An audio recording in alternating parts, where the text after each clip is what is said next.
adada khalqihi wa ridha nafsi wa zinata arsy wa midada kalimati asyhadu an la ilaha illallah wa asyhadu anna muhammadan abduhu wa rasuluh. Amma ba'du. Saya Muhammad Gifari Fikri Haikal akan menjelaskan tentang pemikiran pendidikan menurut tokoh Hasan al-Banna. Yang pertama saya akan menjelaskan latar belakang kehidupan pada tokoh Hasan al-Banna. Pendidikan berperan penting dalam kehidupan umat manusia, terutama untuk menghadapi berbagai problematika hidup yang dengan semakin berkembangnya zaman semakin rumit. Dalam Islam, pendidikan memiliki peranan penting yang mana menentukan kemajuan peradaban manusia. Pada dasarnya, manusia memiliki fitrah, yaitu potensi-potensi yang harus dikembangkan. Maka dari itu, pendidikan juga memiliki fungsi sebagai pengembangan potensi yang dimiliki, mewujudkan manusia yang mampu beriman dan bertakwa kepada Allah Subhanahu wa Ta'ala. Secara umum, pendidikan memiliki tujuan untuk mengembangkan potensi sumber daya manusia yang handal dan utuh, sehingga diperlukan pula pengajar yang memiliki kemampuan dalam bidang yang akan ditekuni dan dikembangkan peserta didik. Seiring dengan berjalannya waktu, pendidikan Islam yang pada dasarnya memiliki sifat dinamis mulai berkembang, sehingga memunculkan tokoh-tokoh Islam yang menggagas pemikiran-pemikiran tentang pendidikan Islam. Salah satunya adalah pelopor organisasi Ikhwanul Muslimin, yaitu Hasan al-Banna. Ikhwanul Muslimin bergerak dalam bidang pembaharuan Islam di Mesir yang muncul sebagai reaksi terhadap moral di Kairo. Masyarakat Kairo yang pada saat itu kurang peduli dengan nilai-nilai Islam. Di Indonesia, Ikhwanul Muslimin berperan sebelum dan sesudah kemerdekaan. Dari peranan tersebut menunjukkan bahwa Ikhwanul Muslimin termasuk pada organisasi yang idealis dan kondisional. Hasan al-Banna memadukan konsep Islam tradisional dan Islam modern, sehingga dapat dikatakan bahwa beliau memiliki pemikiran moderat. Akan tetapi, masih banyak orang memandang bahwa pemikiran Hasan al-Banna tidak sejalan dengan ajaran Islam, yang pada hal ini Hasan al-Banna bertindak sebagai penengah antara Islam tradisional dan Islam modern. Dan yang selanjutnya yaitu biografi tokoh. Hasan al-Banna lahir pada 14 Oktober 1906 di Mahmudiyah, Bahira, Mesir. Sejak kecil, Hasan sangat gemar belajar dan juga sudah mulai menghafal Al-Quran. Pada usia belasan tahun, beliau sudah berhasil menghafal separuh dari Al-Quran, yang kemudian pada 2 tahun berikutnya mampu menyelesaikan hafalannya. Hasan tumbuh dalam keluarga yang terhormat di kalangan masyarakat. Kakeknya, Syekh Abdurrahman, merupakan pedagang sukses di Syamsirah, dan dari ayahnya, Hasan mendapat pendidikan agama secara intensif. Ibunya berasal dari Abu Qawra. Di rumahnya terdapat perpustakaan yang cukup lengkap. Hasan dan saudara-saudaranya dididik dengan sangat disiplin oleh orang tuanya. Pada usia 8 hingga 12 tahun, Hasan menempuh pendidikan formal di madrasah yang diasuh oleh Syekh Muhammad Zahran. Kemudian pindah ke madrasah Ibtidaiyah. Untuk pertama kalinya di sana, Hasan mengikuti sebuah organisasi kepemudaan. Setelah lulus dari madrasah tersebut, Hasan melanjutkan studinya di Madrasah Muallimun Al-Awwaliyah di Damanhur. Untuk bisa melanjutkan studinya di sana, persyaratannya adalah hafal 30 juz. Akan tetapi saat itu Hasan belum tuntas menyelesaikan hafalannya. Hasan mendapat dispensasi. Seraya berjanji untuk menyelesaikan hafalan 30 juz, Hasan memperjuangkan Islam hingga dibunuh oleh penembak misterius yang biasa dibilang banyak kalangan, yaitu penembak titipan pemerintah pada tanggal 12 Februari 1949 di Kairo. Selain itu, ia juga dikenal akan cara berdakwahnya yang sangat tidak biasa. Ia terkenal sangat tawadhu dikarenakan ia sering berdakwah di warung-warung kopi, tempat-tempat orang yang memiliki pengetahuan yang rendah berkumpul untuk minum-minum kopi sehabis lelah bekerja seharian. Dan cara tersebut efektif sekali dalam berdakwah. Konsep pemikiran pendidikan Islam menurut Hasan al-Banna. Pada hakikatnya, tujuan pendidikan madrasah Hasan al-Banna merupakan suatu perwujudan dari nilai-nilai ideal yang terbentuk dalam pribadi manusia yang dikehendaki, yang mempengaruhi dan mengenjala dalam perilaku berorientasi untuk merealisasikan identitas Islami, yaitu membentuk kepribadian Muslim. Hasan al-Banna sering mengatakan bahwa pendidikan atau tarbiyah adalah upaya ikhtiari manusia untuk merubah kondisi ke arah yang lebih baik.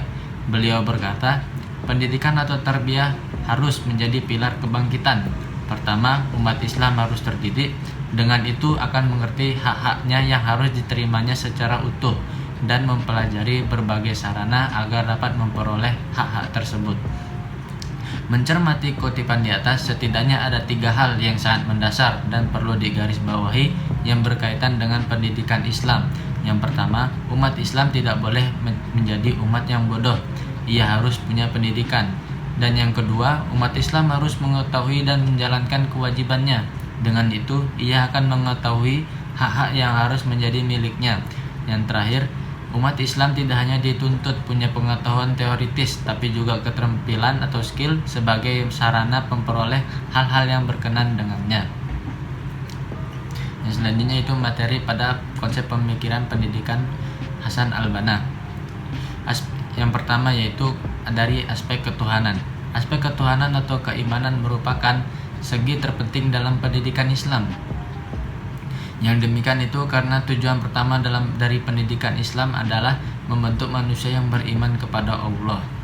Tiang pendidikan berdasarkan ketuhanan adalah hati yang hidup berhubungan dengan Allah Subhanahu wa Ta'ala, meyakini pertemuan dengannya dan hisabnya, mengharapkan rahmatnya dan takut akan siksanya. Hati adalah satu-satunya pegangan yang dapat ditunjukkan oleh seorang hamba kepada Tuhannya pada hari kiamat sebagai sarana keselamatannya. Yaitu yang selanjutnya yaitu materinya itu sempurna dan lengkap. Sesungguhnya kesempurnaan dan kelengkapan yang menyeluruh adalah ciri khas Islam, baik dalam bidang akidah, ibadah, dan hukum.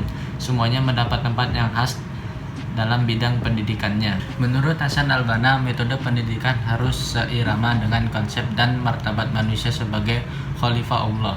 Artinya, metode dan pendekatan dalam pendidikan haruslah mencontoh prinsip-prinsip Qur'ani, yaitu bersifat komprehensif, yaitu satu sama lain saling mengisi.